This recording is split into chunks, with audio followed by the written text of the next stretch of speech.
Welcome to SQL with Python. In this video, we have something interesting. We want to use pandas with SQL. Our first introduction to pandas was in the playlist before now, which was about data analysis with Python. And we saw that pandas is that library that is particularly useful for data manipulation, data analysis, cleaning, and all the rest. So don't you think it's so interesting that we can now use we can combine pandas and SQLite, where in pandas, right, you could import information from Excel, from JSON, from CSV, and all that. But in addition, it's also good to know that we can import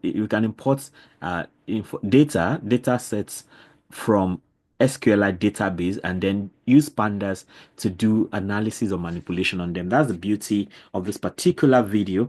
All right. So you don't necessarily need to get your information from an Excel sheet or CSV file or JSON file. You could actually get your data from SQLite database, right? And then do your analysis on them. Okay, so overview of Pandas and SQLite. SQLite, as we already know, is a fast, lightweight, embedded relational database system that stores data in a single file on disk. So SQLite is embedded into Python already, into Jupyter Notebook. You don't need to install, you just import because it's already inbuilt. It is often used for prototyping, local storage in applications, and situations where full server databases like PostgreSQL or MySQL are overkill. So if using PostgreSQL or MySQL is too much, then SQLite is the answer. Interestingly, you have SQLite used on so many portable devices like your phones and things like that. So Pandas is a powerful data analysis and manipulation library in Python that integrates seamlessly with SQLite. It allows you to fetch SQL data directly into Python with read underscore SQL underscore query into brackets. You remember if you want to read from CSV, so you just say read underscore CSV, but that has to come from PD, just like this comes of PD2. So PD dot read dot whatever. So just the same here, except that now we have read underscore SQL dot query underscore query rather. So it can also help you to perform complex data transformations and analysis, save processed data back into SQLite for persistence or downstream use. So together, SQLite and Pandas provide a low overhead, high productivity toolkits for end-to-end data analysis. So you can work straight on information from a database without having to, use the regular Excel, CSV, and all that. Okay, how do you set up the environment in this situation? So the first thing is you install required packages. Now we are talking about SQLite and Pandas here. So you likely already have this, but if not, if you don't already have Pandas, if you not go through the playlist on data analysis with Python, you are probably coming across Pandas for the first time. Pandas is the go-to library for data analysis and data manipulation in Python. So if this is your first time, then you need to install Pandas, right? So and to install anything, any library in Python, you just do pip install Pandas. So and here just press Control Enter to install that. Because I already have it, maybe it will take a bit, not so much time. But if this is your first time, it will take a bit more time than this, or depending on the machine you're using, the computer you're using. So requirement already satisfied because I had it before. So Pandas is installed, right? Then SQLite support comes built in with Python's SQLite 3 module. So you don't need to install SQLite because it's already inbuilt in Python, right? So the next thing we want to do, like we've been doing a lot, is to connect to an SQLite database, right? So as usual, you import SQLite. And the first thing you want to do is to create a connection to an SQLite database file. And how to do that is say conn equals SQLite.connect. So connect is a function inside SQLite 3, and that either connect with my database.db or create it if it doesn't already exist. So if you check here, okay, we have my database. So what if I delete it? Yeah, I've deleted my database, so it's gone, right? So if it wasn't there, so we can just come back and I just control enter and it's created. So if you go back now, you see that my database is back there. So it just created at 247, right? So it connects or creates it. So apart from doing that, we can also use an in-memory database useful for testing. So if you are doing testing, you can use an in-memory database. I think we've used it just once or twice in the past. So if you don't want to use your own database, you can use in-memory. So in that case, you don't need to create a database on your computer. So if you want to do this, you just run this also. So now the two databases are available, whether my database or memory, right?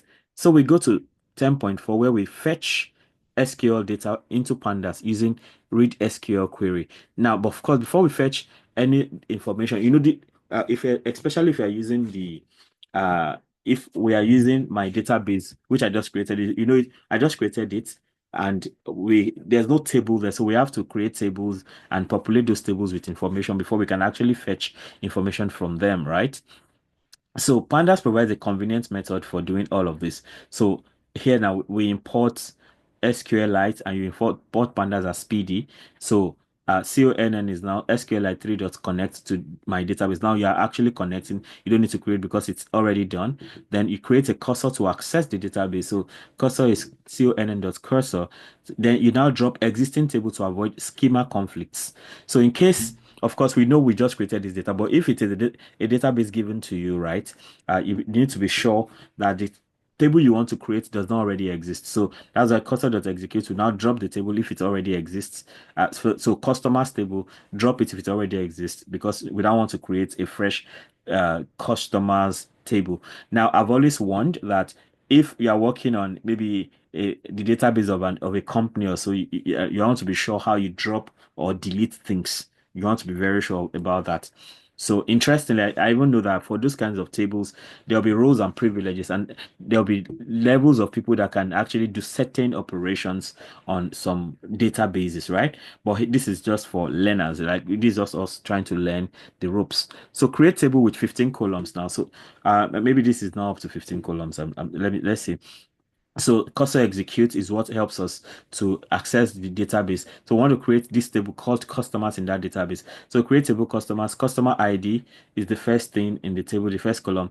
It is an integer, it's the primary key. So that's one, first name, two, last name, three, state four, age five, gender six, sign up date seven, last login eight, total purchases nine, total spent 10, loyalty point 11, is subscribed 12, preferred category 13, account status 14, department underscore ID, ID 15. Okay, we have 15 columns, right? So integer, primary key, text, integer, age, text, integer, total purchases, total spent, real, loyalty point integer, is subscribed boolean, that's whether it's true or false, preferred category text, account status text, department. So and with this now we are inserting sample data.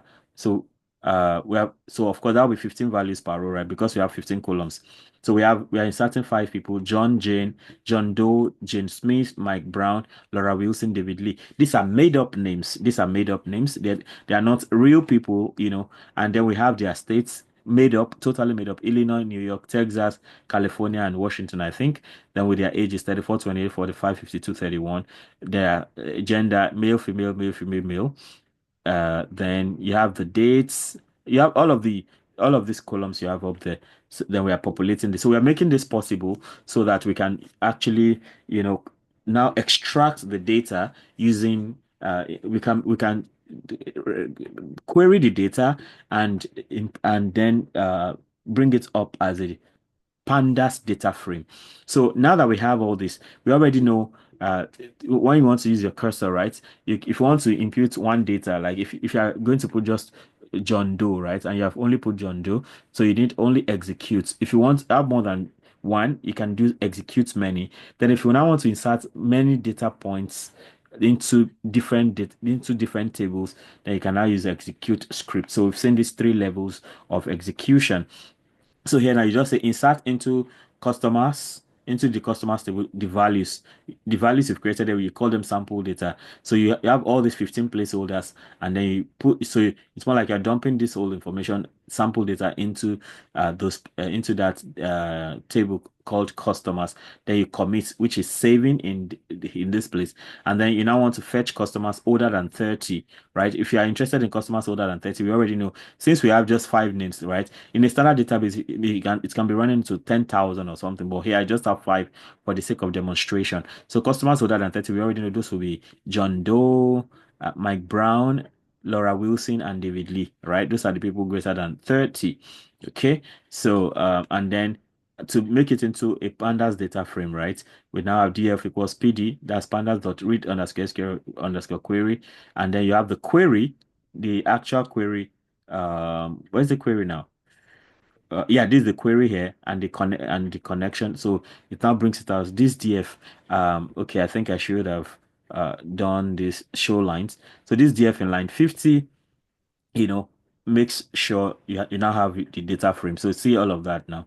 So this is it in data frame. So you see from SQLite database, we now have a pandas data frame. And once you have a pandas data frame, you can do analysis, right? You can now begin to do analysis. So why use read underscore SQL underscore query? Automatically returns a data frame, a pandas data frame, and it handles column names and types. It reduces boilerplate, e.g., no need to manually pass rows or columns. You can also execute parameterized queries to prevent SQL injection. So if you want parameterized, like we've already, you can also execute parameterized queries to prevent SQL injection. So parameterized query, this is what it means. So you have this query now, and then you have all these parameters as placeholders, right? So yeah. So and from there we can then say, okay, I mean, this is a very good example. You can also execute parameterized queries to prevent SQL injection. So you have, imagine this query, select all rows from customers where age is greater than a placeholder. So whatever you now present as a placeholder, that will work for it. So you now have, the data frame will now be PDF, I mean, PD underscore read underscore SQL underscore query. You have the query, which is in line one here. Then you have the connection to the database, and the parameter now is 30. So instead of this placeholder, you need something greater than 30, just like what we did up there actually, so instead of just saying greater than 30, you can make it parameterized, so like that. So if you run this now, you're basically going to get exact what you have previously. So you have the same four data points like we got here, right? So it's another way of doing it, except that now this is parameterized. Then in 10.5, now that you have turned the SQL query into a pandas data frame, then you can do the regular things you used to do in manipulating, in working with a data frame. So you can explore and clean SQL data in pandas. So once data is loaded into a data frame, you can then explore the data. So you want to check the DF header. That's the top five. Here we have only four, so it just gives you exactly what you have there. You want to check the shape of the data. So it is four rows, 15 columns. You want to check the column names. So it tells you all the column names, which you already, of course, already know up there. But if it is a new database, right, that you did not create yourself, all this information will be definitely necessary. If you also want to know the data types, so it tells you what the data types are. But because we created this ourselves, we already know what these are. You can also know, of course, this exploratory data analysis kind of thing we do. So this is an analysis of a statistical overview of the numeric variables, right? Like age, customer ID. Of course, something like customer ID, loyalty points. Okay, well, customer ID is subscribed and department ID. Yeah, they are not meant to be. You are not meant to do maths on those kind of things, right? But age, total purchase, total spent, loyalty points, and all that will be better off for this kind of analysis. So you can. So for age now, you see the for in that database, right? The youngest person is 31 and the oldest is 52. The average age is 40.5. So that gives you an idea of the kind of people you are dealing with. Now, when it comes to purchases, the least purchase is $8. The highest is 20. The average is 12.5. Total amount spent is so the average total amount spent is 762.5. The minimum is 500, the maximum is 1,100, and so on and so forth. So this like exploratory data analysis. The top two analysis we actually do for when we're exploring data is info and describe. So info gives you the rows and columns and their data types and everything. Then we describe, it gives us a statistical overview of the numerical variables. So with these two, yeah, we should always be good to go.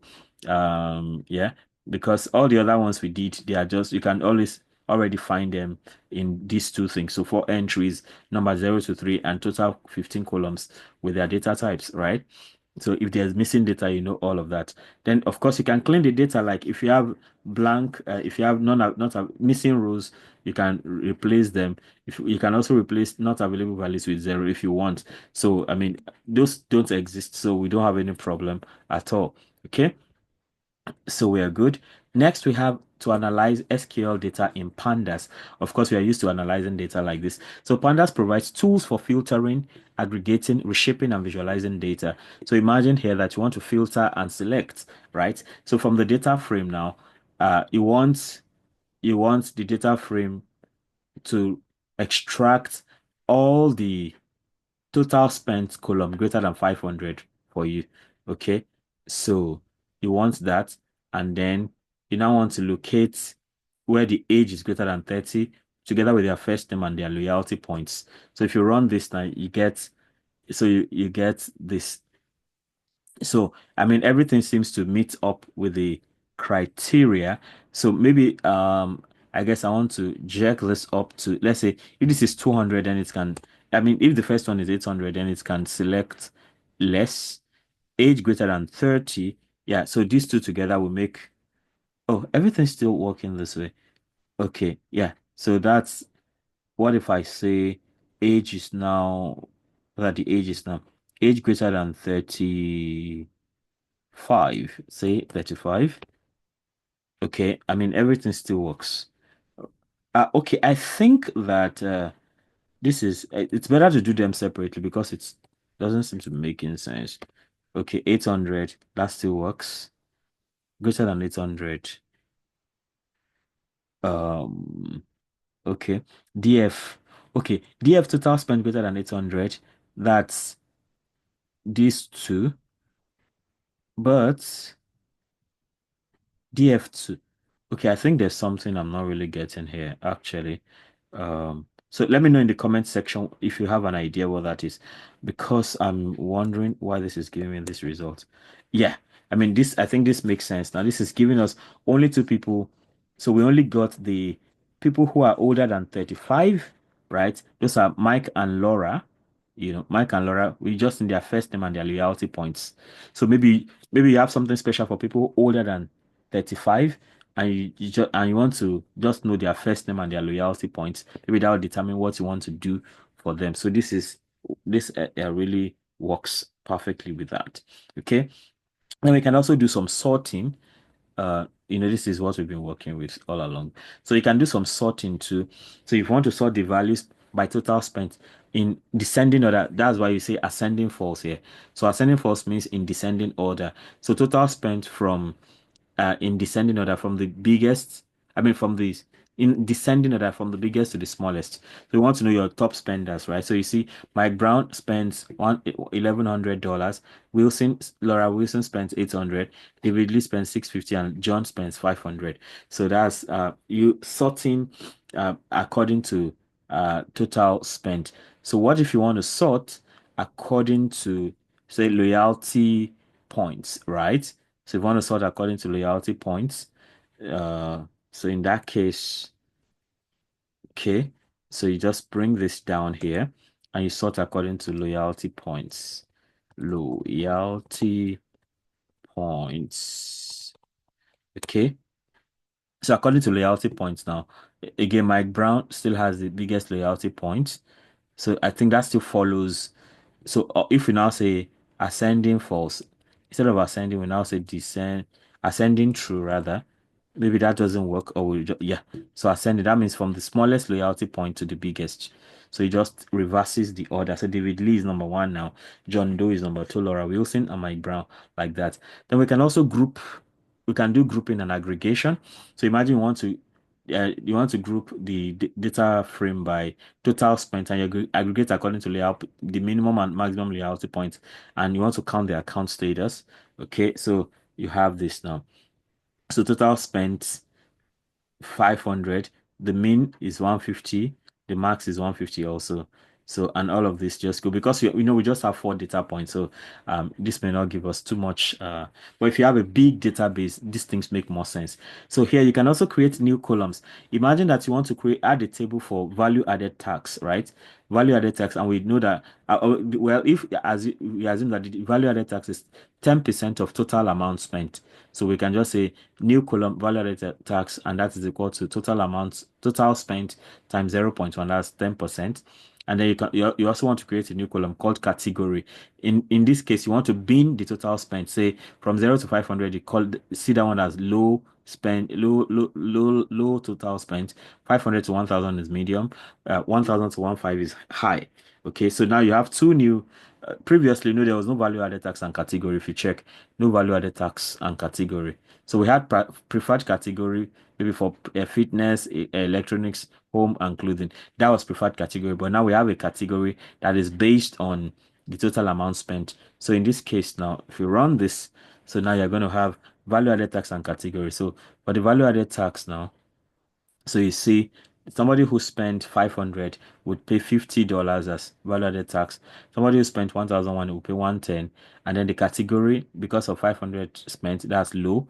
And then you have high, medium, medium, because those ones spent 800 and 650 respectively. So we have added these two categories. I mean, these two columns that were not there before, because the last one we had before was department ID. So you see, the last one was department ID. So we have created two new rows. Okay, so you can, I mean, two new columns.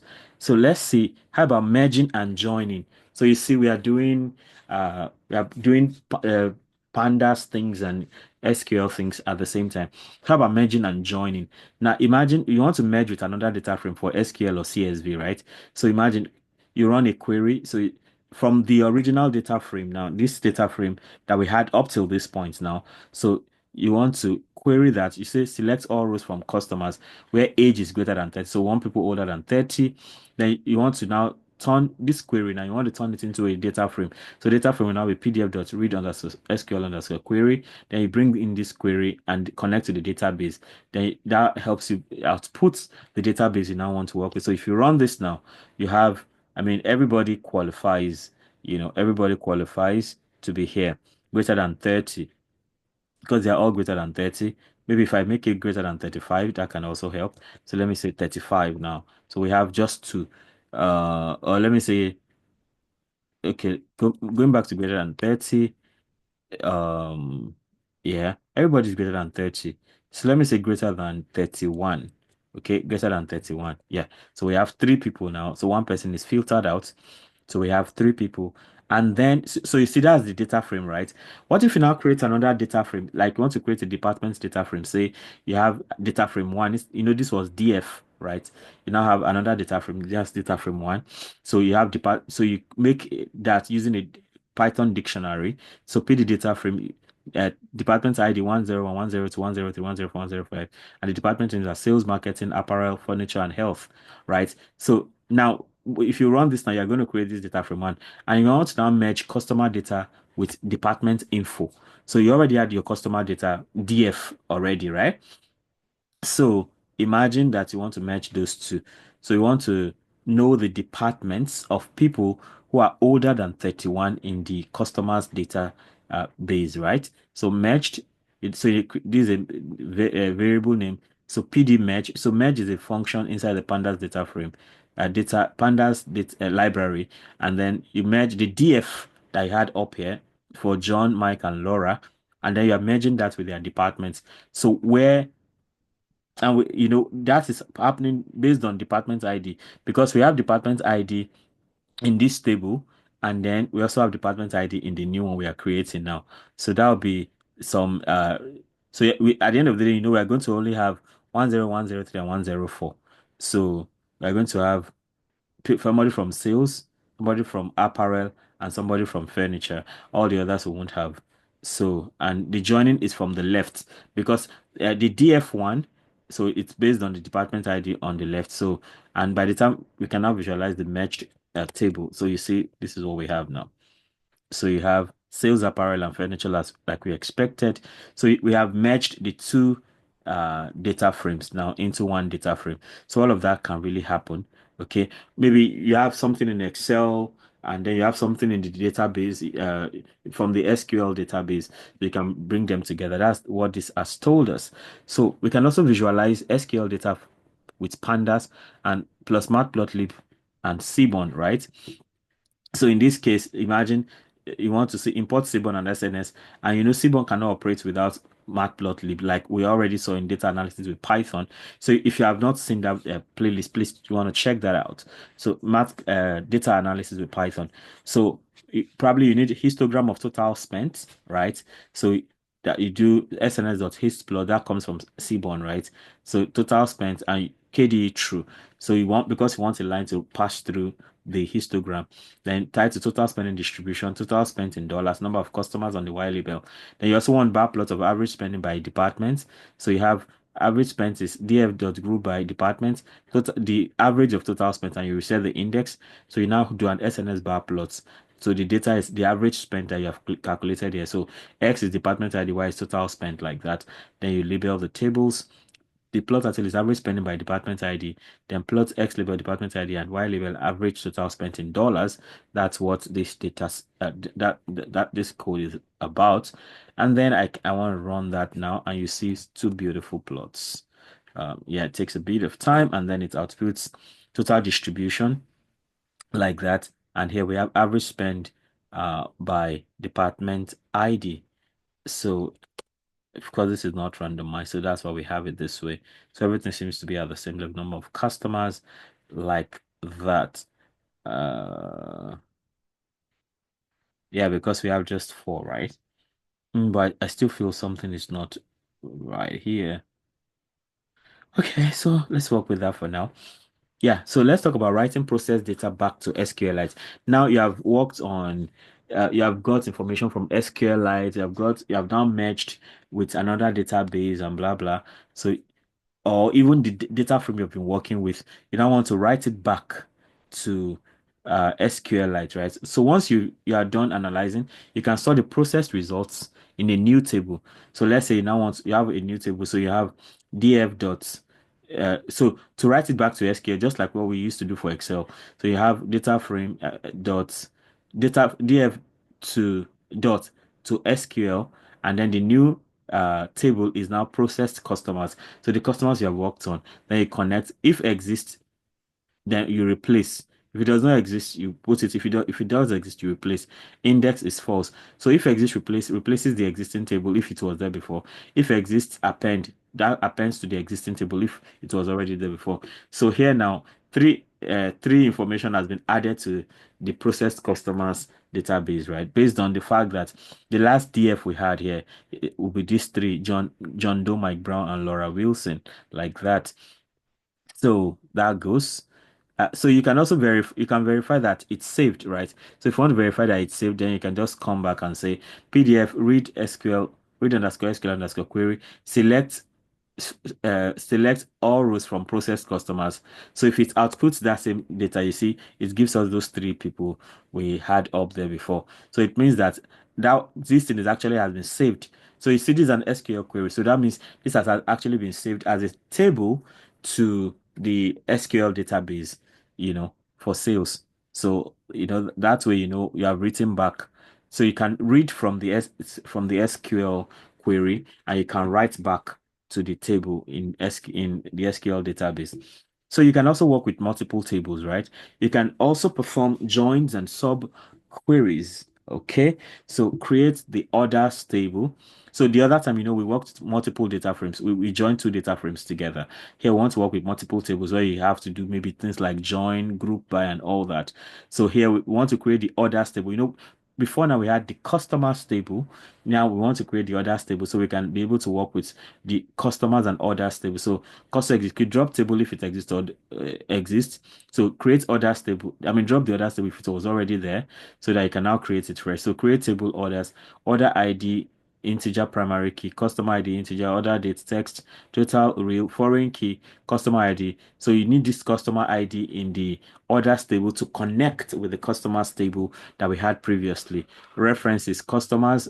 So the customer ID here is a foreign key that you can use to connect to the customer ID in the customers table. So here you want to insert sample data into the orders table. So for the orders now you have, we need order ID. So the order IDs are 1, 2, 3, 4, 5, 6. Then the customer IDs are 1, 1, 2, 3, 4, 5. And then you have the order dates and you have the total numbers. And the foreign key, of course, the foreign key now you are defining that to be the customer ID. Then you want to execute menu by inserting these 6 orders into the orders table. So cursor execute many, insert into so in this case now we have also seen that you can put the SQL query directly instead of naming it query and then bringing it here. So you can write the query directly. So you just say cursor executes many, insert into orders values, then you have the question marks for placeholders, and then you have the orders data. So you have four placeholders because there are four columns you want to be in the order. So 1, 2, 3, 4, like that. But this is just foreign key. So that's what's defining that. So you commit it in line 24, meaning that you save it. And based on that now, you can then okay, let me cut this off. Okay. Let me cut this off so that can work, do its own work first. So we've done this now. So it's done. We've created the orders table, right? And let me do this. So now we want to walk across the customers and orders table. So we updated query concatenating first and last name as name. So we have query select c dot first name. So by to concatenate now the first name from the customers table and the last name from the customers table. So we want to put the two together as names. So if you're not just interested in putting the two names apart, you want to have them together. So this you concatenating it, and then you have order date from the order table, total from the order table. So and all of you are selecting this from customers C, which you are joining with orders O. So this customers C, now that's why you can use C here. First name from customers, last name from customers. This orders O here, this from order. So that's why you can say order date from order and total from order.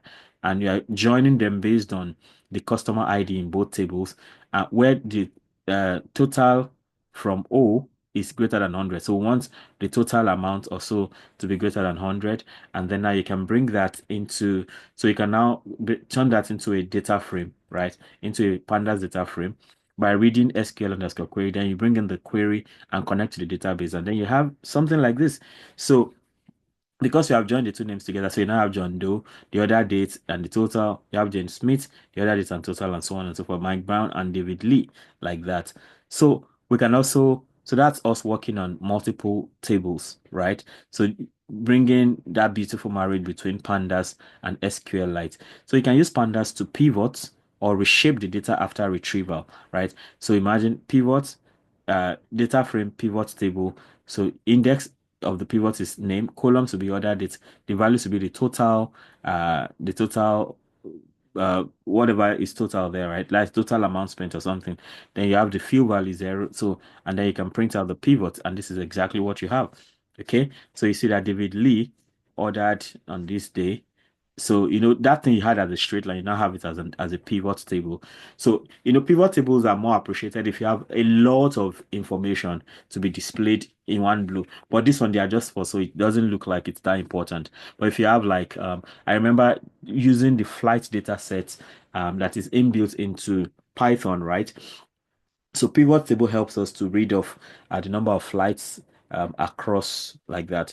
Okay, so let's talk about exporting and reporting. So what if after you've done everything, you now want to write the data frame you have now? What's the latest data frame we have now is this John Doe, James Smith, and the rest. So what if you now want to write that to a CSV file? So if you check here now, or you want to write into a CSV and Excel file. So this is df to underscore CSV, df dot to underscore Excel, and you don't want them to have indices. So results and results, CSV and XLX. So if you come here, all right, we don't have results yet. There's nothing like results here, at least alphabetical order. There's no results down here. So I'll just come back here and then run this. Okay, I just run this. Now it's done because the number has shown. So if you come back here now, you can see those two. So you see this is result, this is the CSV file, and this is the Excel file. So if I click this now, okay, so you see you now have that last data from you have John Doe, James Smith, Mike Brown, David Lee with their other dates and totals. So you also have this, you're going to have exactly the same thing in the Excel file too, because it's the same information we are writing. So it's that df dot to a CSV df dot to XLSX. So same thing just applies to both. So I mean, we have few data points here. So, but if you have something very large, you can appreciate it better. So, what are the best practices when it comes to using pandas with SQL? So, first of all, keep queries efficient. So, filter data within SQL queries to minimize the amount of data loaded. Perform complex analysis afterward using pandas. Okay. So, avoid reading entire large table. So if you have very large tables, use clauses like limit and where. So restrict what you want to restrict the data set you fetch. Use indexes in SQLite.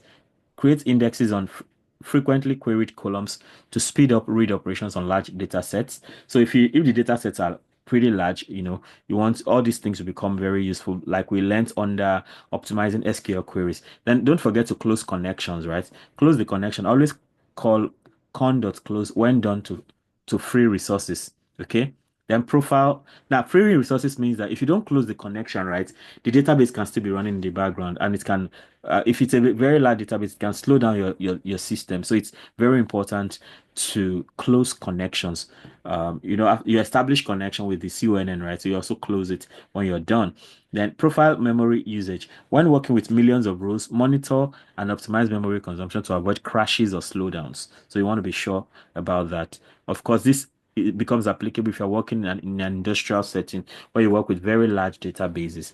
So use cases in real projects now. So for real projects, these are some use cases for these things you have done now, like where you can combine SQL with pandas. Okay, so in e-commerce, you can use it to analyze customer behavior, spending habits, and churn. Churn is like how customers, how they stop patronizing you or something like that. In finance, you can use it to calculate KPI, summarize transactions, detect fraud. In healthcare, you can use it for patient data analysis and treatment patterns. In education, you can use it for student performance analysis and attendance patterns. In research, you can load experimental data, run statistical tests. In IoT and sensors, you can have time series sensor data analysis and anomaly detection.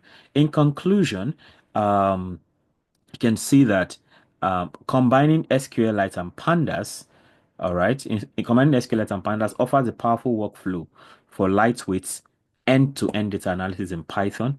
So you can fetch, manipulate, analyze, visualize, and store data all with minimal setup and maximum flexibility.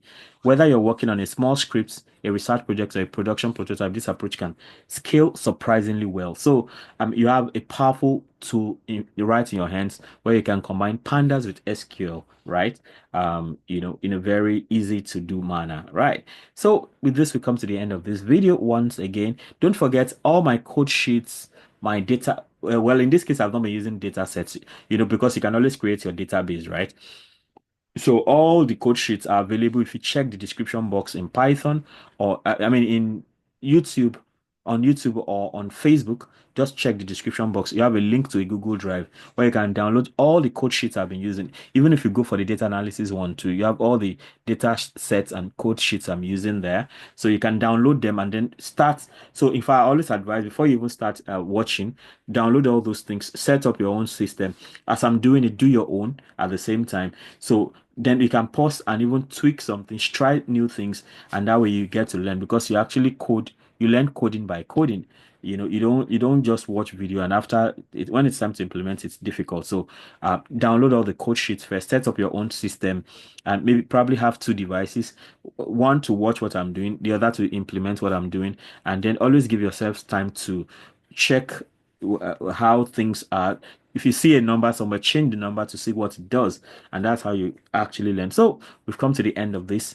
Let me know how helpful this is for you, and if there's something you'd like me to try out, feel very free to let me know. If you have subscribed to the channel, thank you so much for that. If you haven't subscribed, please go ahead and subscribe, and don't forget to hit the notification bell so you can always get alerted each time a new video is released. And of course, like and share also so that more people can have access to the great content I have going on here. My channel now has membership. So you have three levels of membership right now that you can join if you want extra privileges beyond just seeing the videos I've been posting. So some of the extra privileges will be you can see some videos earlier than other people. And there are some videos that will just be for members only and things like that. So you want to actually consider being a member. I think for now I have three levels. I have the bronze, silver, and gold accesses, and then each of them have higher. I mean, as you go higher, you have higher benefits like that. So feel free to avail yourself of that. But I mean, if you do not become a member, not a problem. As far as you have subscribed, you have access to most of the videos I'll be making. Till I come your way again, keep doing data right. Bye.